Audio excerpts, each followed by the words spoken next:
নামাজ পড়বো পড়বো বলে সময়কে ঠেলে দিচ্ছি বারবার, আর এভাবে জীবনটা নিঃশব্দে ফুরিয়ে যাচ্ছে। আজ না, কাল পড়বো, এই অজুহাতেই কেটে যাচ্ছে দিনের পর দিন। অথচ মৃত্যু কোনো দিন কোনো সময় বলে আসে না। একদিন ঠিকই দাঁড়াতে হবে আল্লাহর সামনে, কিন্তু তখন আফসোস ছাড়া আর কিছুই থাকবে না।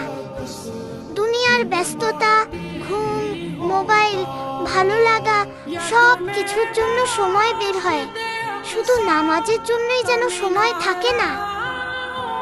হয়তো এটাই শেষ সুযোগ, হয়তো আরেকটা ফজর পাবো না, আরেকটা আজান শোনার ভাগ্য হবে না।